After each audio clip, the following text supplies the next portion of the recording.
Round the World Lit Audio. Crime and Punishment by Fyodor Dostoevsky. Part 4. Week 8.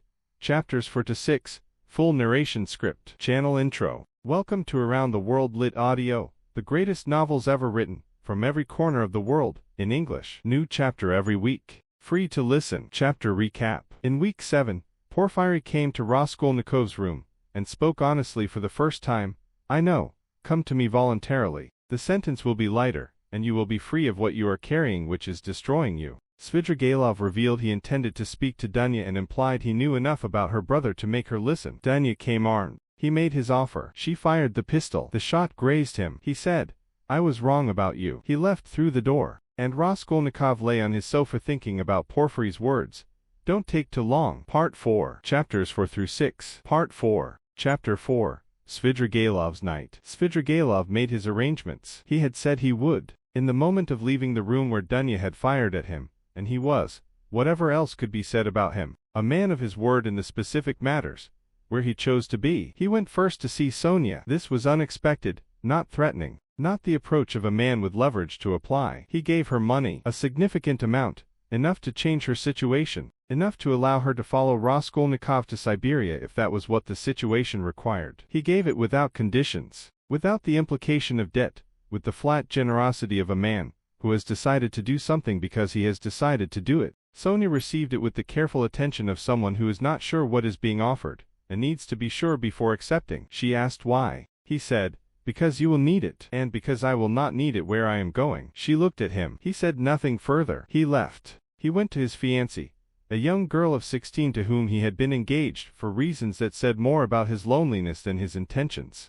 He gave her money too. He gave gifts to her family. He settled what could be settled. Then he walked through the city. St. Petersburg at night has a specific quality, the particular combination of grandeur and darkness, the canals reflecting what light there is, the streets quieter than they are by day, the city's specific character more visible when the activity of it has subsided. Svidrigailov walked through it and appeared to be looking at it with the attention of someone taking a final inventory. He found a cheap hotel and took a room. He sat in the room and thought about various things and then lay down. He dreamed. In the dream he found a small girl, 5 years old, frozen, half dead in the cold, and brought her in, and warmed her and put her to bed. Then the girl smiled at him. And the smile was not the smile of a child, it was something else. Something that contained everything that Svidrigailov had done and been, and was, looking at him with complete knowledge and complete contempt from the face of a 5-year-old child. He woke. He got up. He went outside. It was early morning, not yet light,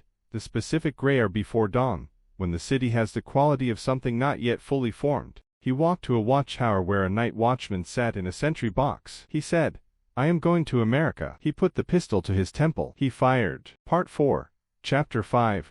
Raskolnikov goes to Sonya. Raskolnikov went to Sonya. He went without quite knowing why, or rather, knowing why in the way that people know things they have not yet put into words, with the specific pre-verbal clarity that precedes a decision that has already been made underneath the surface of conscious thought. He had been thinking about Porfiry's words, and about the stranger on the landing, and about Sonya's yes, and about the goldfish, and about everything for so long that the thinking had exhausted itself, and what remained on the other side of the exhaustion was something quieter and more certain. She received him as she always received him, with the nervous attentiveness of someone who cares very much about a person, and has learned to manage that caring without making demands of it. He said, "Sonya, I have come to tell you that I am going to confess." She said, "When?" He said, "Today, now. I am going to the police station." She looked at him. She did not say, "I told you so." She was not that kind of person. She said, "I will come with you." He said, "Not to the station, but I want you to be near. I want to know you are near." She took the cypress wood cross from around her neck. She had 2 crosses,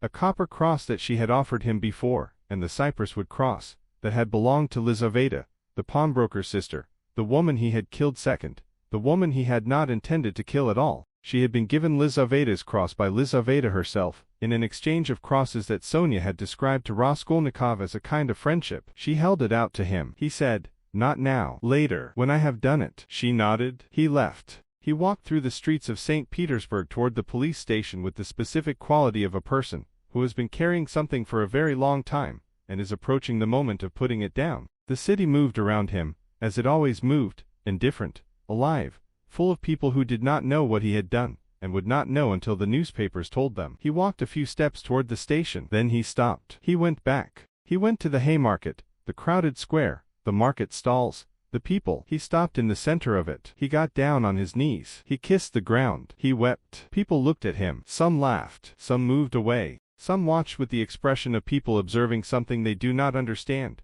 but recognize as significant. He got up. He walked to the police station. He went inside. The clerk at the desk was someone he recognized, Ilya Petrovich, the one who had been drunk the first time Raskolnikov had visited, and had blushed and been confused. He was sober now. He looked at Raskolnikov with the ordinary attention of an official receiving a visitor. Raskolnikov said, "It was I who killed the old pawnbroker woman, and her sister Lizaveta with an axe and robbed them." He felt the room change. Then he heard something, a voice, Dunya's voice, at the door of the station. She had come. He did not know why, but she was here. He went back to the clerk. He finished his statement. Part 4, Chapter 6, The Confession and What Followed. The process of confession, once begun, was its own thing, a machinery that moved at its own pace, with its own sequence, that did not care about the emotional state of the person at its center, and required only that the facts be stated. Raskolnikov stated the facts. He stated them with the precision of a man who has been over them thousands of times,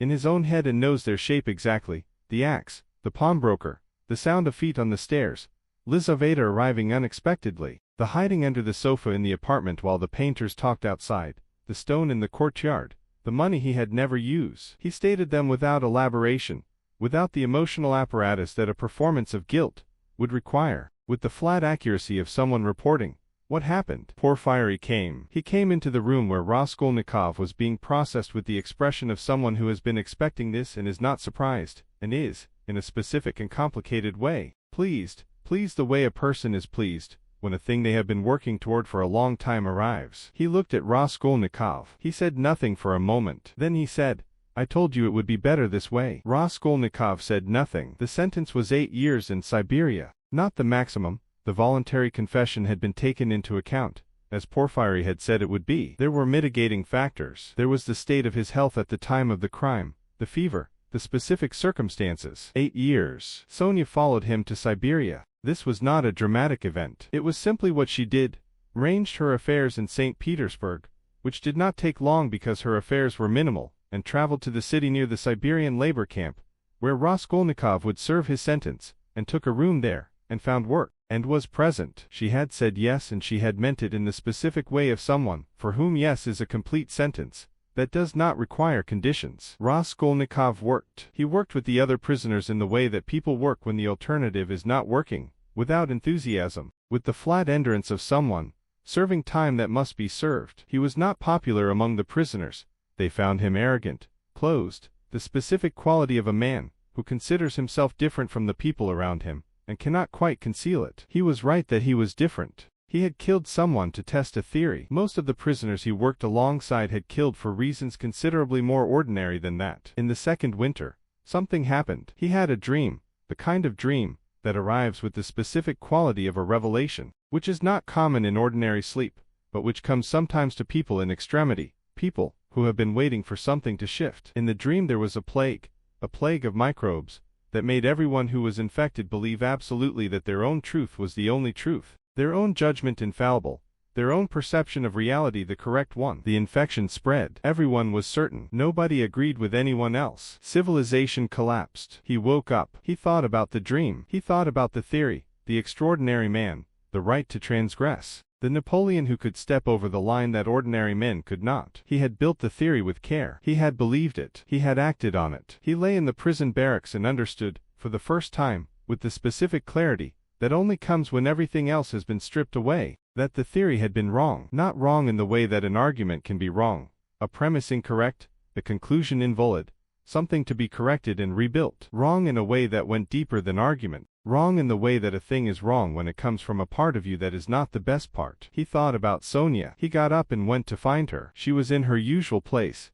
near the river. In the early morning, she saw him coming, and something in his face made her stand very still. He came to her. He knelt down. He wept. She understood, without words, what had happened, that something had moved, that the thing between them was now something different from what it had been. She took his hands. She wept too. This was the beginning, not the end. 8 years remained. The labor, the cold, The slow passage of time, in a place where time passes differently than it does elsewhere. But the beginning of something that had not existed before in Raskolnikov, not guilt, which he had had from the start, not suffering, which had been constant, something more like the willingness to be what he was rather than what he had theorized he might be. That willingness was the beginning. Chapter Transition. You have reached the end of Part 4, Chapters 4 through 6 of Crime and Punishment, by Fyodor Dostoevsky. One episode remains, the epilogue, in which Dostoevsky looks at what Raskolnikov has become in Siberia, what Sonya's presence has made possible, and what the novel's long argument about crime and conscience and the extraordinary man finally concludes. It is one of the great endings in world literature. The next episode is available next week. Subscribe to Around the World Lit Audio so you never miss a chapter. A new episode arrives every week.